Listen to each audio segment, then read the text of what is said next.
Hello everyone, welcome to MJ's defence academy. मेरा नाम है प्रशांत त्रिपाठी और मैं पढ़ाता हूं आपको बायोलॉजी और chemistry for your CDS examination. बेटा सीडीएस एग्जामिनेशन की इस पीवाईक्यू सीरीज में हम लोग लेकर के आ रहे हैं आप लोगों के लिए सारे क्वेश्चंस, जैसे कि मैं लेकर के आ रहा हूं आपके लिए सीडीएस जितने भी प्रीवियस ईयर क्वेश्चंस हैं केमिस्ट्री और बायोलॉजी के, और विनीत सर हमारे लेकर के आ रहे हैं आपके लिए फिजिक्स के क्वेश्चंस। तो without wasting any further time, अगर आप इस चैनल पर नए हैं तो आप चैनल को सब्सक्राइब कर दीजिए, और अगर आपने अभी तक बेल आइकन नहीं दबाया है तो बेल आइकन दबा दीजिए, ताकि जब हम या हमारे प्यारे सर कोई भी वीडियो लेकर के आए हैं आप छोटे भाई बहनों के लिए, तो आप उस वीडियो को मिस ना करें, और वीडियो मिस ना करने के साथ साथ कोई भी क्वेश्चन भी मिस ना करें। ठीक है, तो देखना शुरू करते हैं बेटा। आज हम लोग 2022 तक आ गए हैं। 2021 2020 के पहले से अपलोड कर दिए गए हैं। अगर आपने अभी भी नहीं देखा है, आप इस वीडियो पर डायरेक्टली आए हैं, तो एक बार इसको देखने के बाद पहले वाले वीडियो जरूर देखिएगा। आपको पता चलेगा कि कितना कोरिलेशन है, या हम बोल रहे हैं कि कितना ज्यादा क्वेश्चंस रिपीट होते आ रहे हैं। तो फिर से without wasting any further time start करना शुरू करते हैं। और क्वेश्चन में सबसे पहले दिया हुआ है हमें, suppose due to an accident, एक एक्सीडेंट हो गया। अब एक्सीडेंट के बाद the delicate lining of the mouth and the oesophagus, मतलब माउथ मतलब मुंह, और ओएसोफेगस कहने का मतलब क्या है बेटा, ग्रास नलिका, या हम बोलते हैं कि जिसको हम बोलते हैं आहार नली। ओएसोफेगस of a person is injured, भाई इंजर्ड हो गई। उसके बाद इन दिस केस, इस केस में विच one of the following tissue will be affected, कौन सा टिश्यू इफेक्ट हो जाएगा। अब बेटा कौन सा टिश्यू इफेक्ट होगा, देखना शुरू करते हैं भाई। देखो स्मूथ मसल्स नहीं, आपसे टिश्यू पूछा गया, और टिश्यू पूछा गया बेटा, तो यहां पे स्मूथ मसल्स जो है ये आपके पाए जाते हैं डेलिकेट ऑर्गन्स में, बट यहां पर स्पेशलाइज्ड टिश्यू पूछा गया है आपसे, और ये वाला आंसर क्या होगा बेटा, नहीं होगा। क्यूबॉइडल एपिथेलियम आप देखते हैं तो किडनी टिब्यूल वगैरह में पाई जाती है, बट जैसे ही आप आते हैं स्क्वामस एपिथेलियम पे, बेटा आपको पता चलता है कि सिंपल स्क्वामस एपिथेलियम और स्ट्रैटिफाइड स्क्वामस एपिथेलियम, दो तरह का स्क्वामस एपिथेलियम होता है, जिसमें आपको पता है कि अगर आप इंटरनल लाइनिंग ऑफ माउथ, जैसे हम बोलते हैं कि अगर आपने गरम गरम समोसा खा लिया, या हम बोलते हैं कि आपने गरम गरम चाय पी ली, तो क्या होता है बेटा, ऊपर वाली लेयर जो होती है माउथ की, वो क्या होती है, वो जल के निकल जाती है, या हम बोलते हैं कि छाला पड़ जाता है, या अगर आप देखेंगे तो व्हाइट कलर की लेयर निकल करके आती है, that is the simple layer जो पाई जा रही है यहां पे, किस चीज की बेटा, स्क्वामस एपिथेलियम की। ठीक, तो एक बार बेटा पहले क्वेश्चन को हम देखते हैं हिंदी में। क्या चीज, मान लीजिए किसी दुर्घटना के कारण किसी व्यक्ति के मुख और ग्रास नली, अभी बताया मैंने, ओएसोफेगस का कोमल स्तर क्षतिग्रस्त हो जाता है, तो इस मामले में निम्नलिखित में से कौन सा ऊतक प्रभावित होगा। तो बेटा आपको बहुत अच्छे से पता है कि आंसर क्या हो जाएगा, जो शल की उपकला होती है, या हम बोलते हैं कि जो आपका स्क्वामस एपिथेलियम होगा बेटा, यही आपका एग्जैक्टली जो टीयर ऑफ होगा, या हम बोलते हैं जो निकल जाएगा, यही पाया जाएगा, that is known as squamous epithelium. समझ में आ गई बात।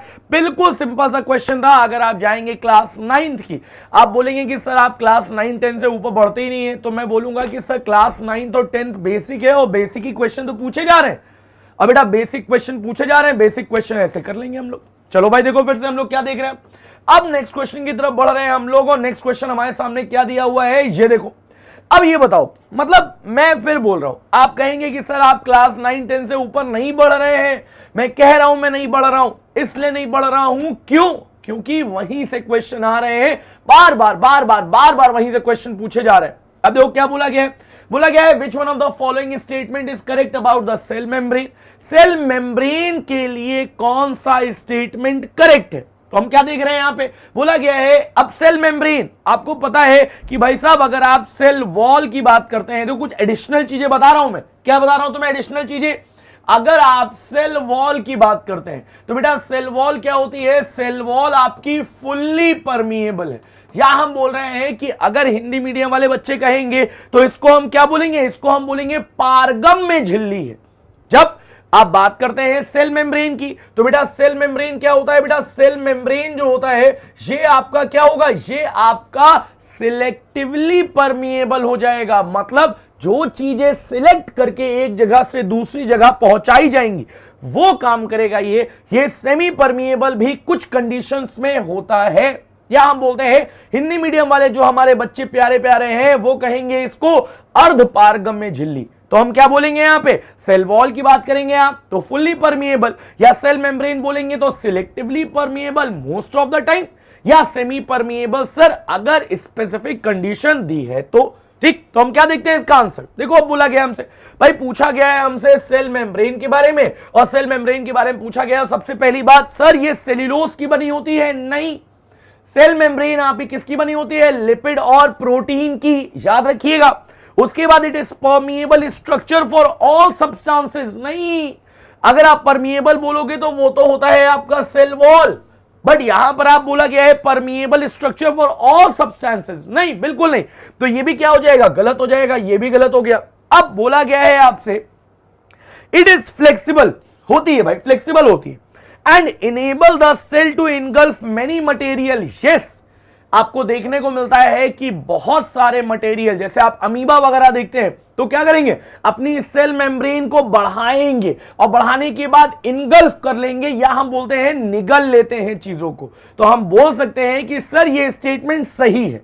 बट एक और स्टेटमेंट दिया है यहां पे, क्या दिया है, it does not allow diffusion of gases, यही गड़बड़ हो गया, अगर यहां पर इट अलाउ होता तो ये सही हो जाता, बट डज नॉट अलाउ लिखा है तो बेटा क्या हो जाएगा, ये भी गलत हो जाएगा।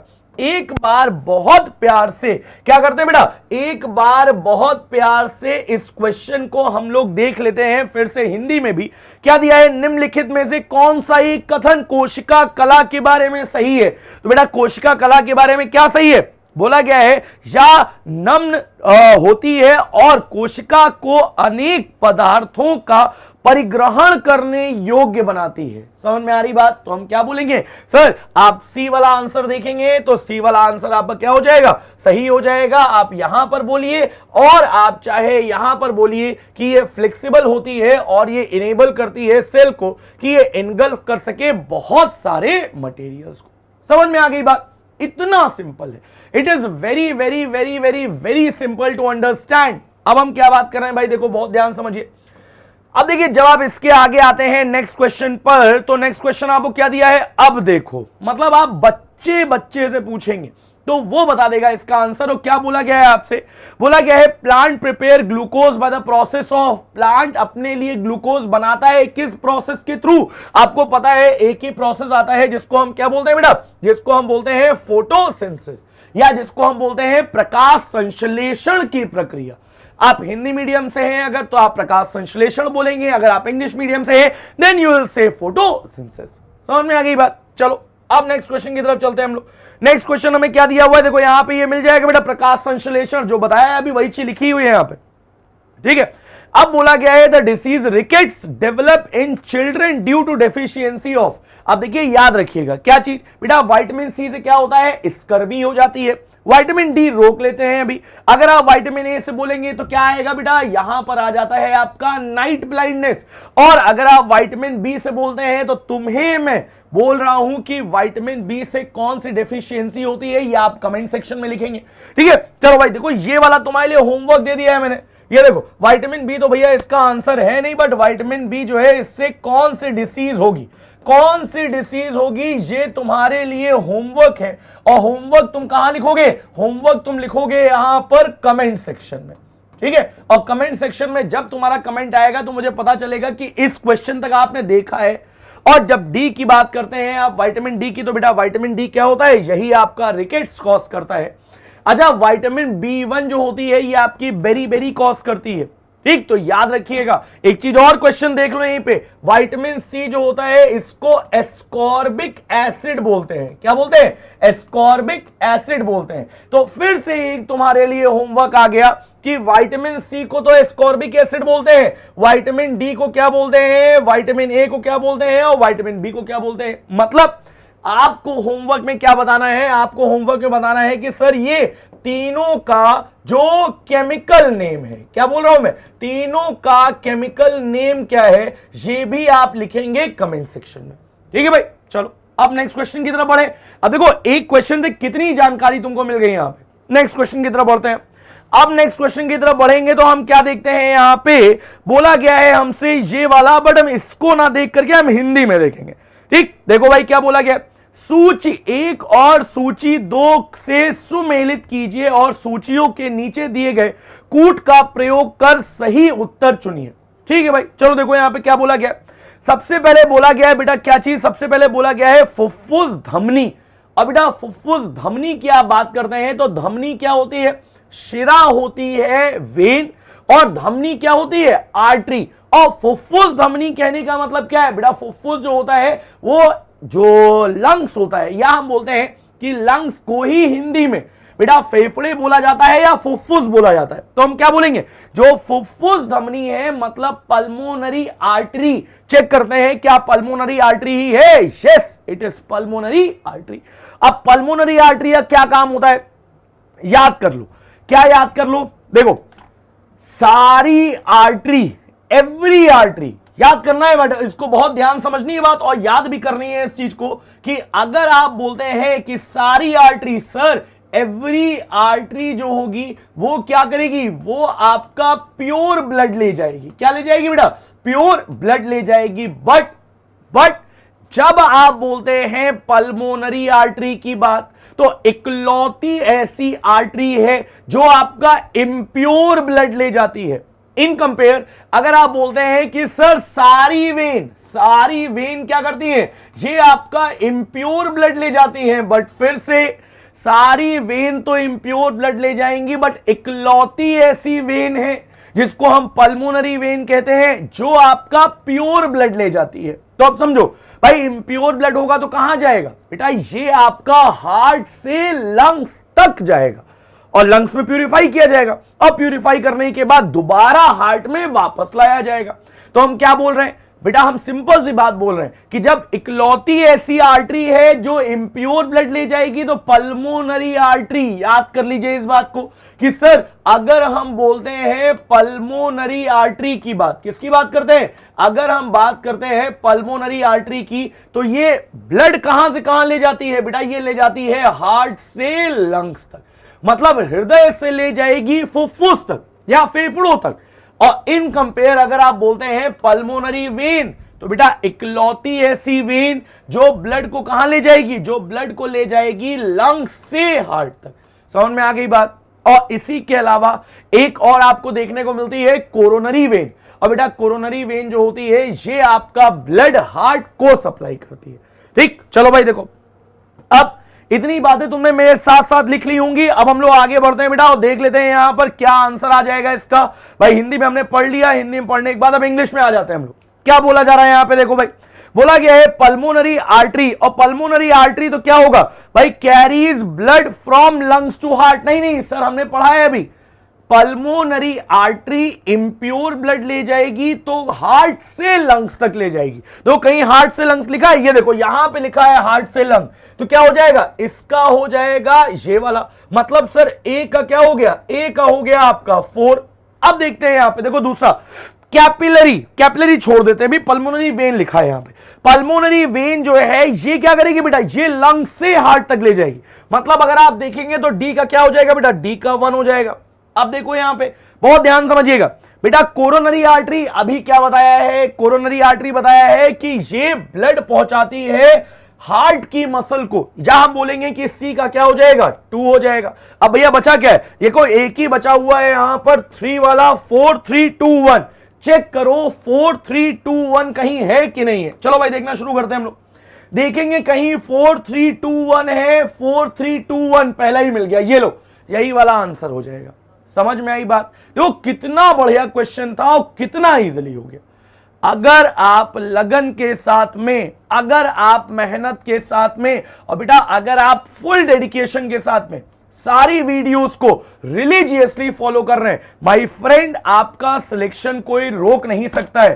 ठीक, चलो भाई देखो अब आगे बढ़ते हैं हम लोग, बहुत ध्यान समझिएगा, बहुत ध्यान समझिएगा। और ये वाला क्वेश्चन आपका कंप्लीट हो गया और हम लोग आ गए किस पे, देखो फिर बता रहे तुम, क्लास 10th की एनसीईआरटी खोलो, और क्लास 10th की एनसीईआरटी खोलोगे बेटा, एक चैप्टर है एसिड बेसिस एंड सॉल्ट, ठीक, जिसमें है अम्ल और क्षार और नमक, यही है, ठीक, एसिड बेसिस एंड सॉल्ट। जब आप चैप्टर खोलेंगे तो चैप्टर इधर साइड से स्टार्ट है, इस पेज से नहीं स्टार्ट है, इस पेज से स्टार्ट है। और इस पेज में आप देखेंगे तो नीचे वाला पैराग्राफ यहां पर देखेंगे तो बेटा वहां पर क्वेश्चन आपको क्या मिलता है, वहां पर आपको स्ट्रेट क्वेश्चन मिलता है कि जो लिटमस है वो कहां से मिलता है हमको। बेटा कहीं घूमने की जरूरत नहीं है, कहां, लाइकेन से मिलता है। कहां से मिलता है, लाइकेन से। और याद रखिएगा इस बात को कि लाइकेन जो है ये सिम्बायोटिक एसोसिएशन है।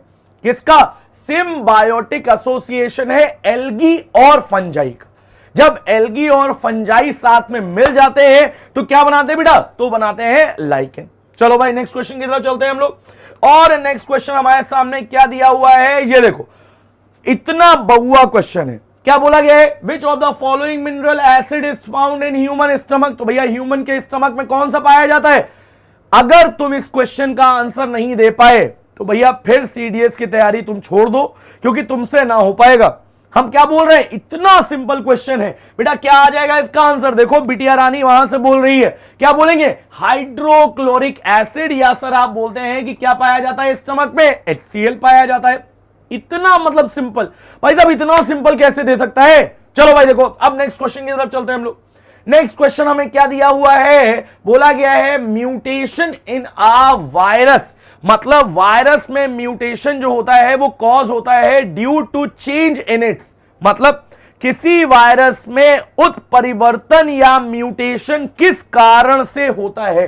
देखिए याद रखिएगा कि आप उत्परिवर्तन बोलें या आप म्यूटेशन बोलें, बेटा म्यूटेशन हमेशा तब होता है जब डीएनए में या आरएनए में चेंज हो जाए, ठीक। और डीएनए में चेंज होता है मतलब डीएनए क्या है, जेनेटिक मटेरियल है, अनुवांशिक तत्व है। जो डीएनए है यही ट्रांसफर होता है एक जनरेशन से दूसरी जनरेशन में। तो बेटा जब डीएनए में चेंज होगा तभी हम बोलेंगे यहां पर कि क्या होगा, म्यूटेशन होगा। तो देख लेते हैं यहां पे ऑप्शन क्या दिए हमें, सेल साइज। सर सेल का साइज तो वैसे ही डिफरेंट होता है। अगर आप बोलेंगे जेनेटिक मटेरियल, यस मिल गया आंसर। शेप कोई मतलब नहीं है, कलर कोई मतलब नहीं है, तो हम सिंपल सी बात बोलते हैं कि आंसर क्या हो जाएगा बेटा, आंसर हो जाएगा इसका genetic material without any doubt.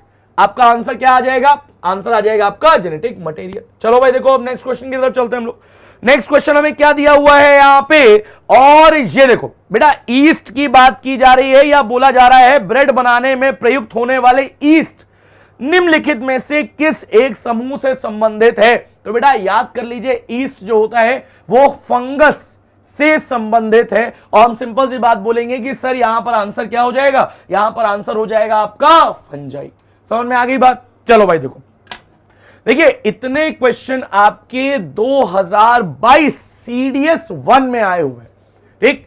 और सीडीएस 1 में इसके अलावा बेटा बायो से कोई क्वेश्चन नहीं आया है। केमिस्ट्री की वीडियो आपको बहुत इजीली मिल जाएगी, आप चैनल पे जाइए। अगर मैं फिर बोल रहा हूं, अगर आप इस चैनल पर नए हैं तो इस चैनल को सब्सक्राइब कर लीजिए, इसलिए क्योंकि जितनी भी चीजें हैं वो मोस्ट इंपॉर्टेंट आपको दी जा रही हैं यहां पे, ठीक है। तो बात करते हैं बेटा नेक्स्ट वीडियो में। तब तक के लिए घर पे रहिए, खुश रहिए, सेफ रहिए, अपना और अपने मां बाप का हद से ज्यादा, खुद से ज्यादा और सबसे ज्यादा ध्यान रखिए। Thank you so much. जय हिंद।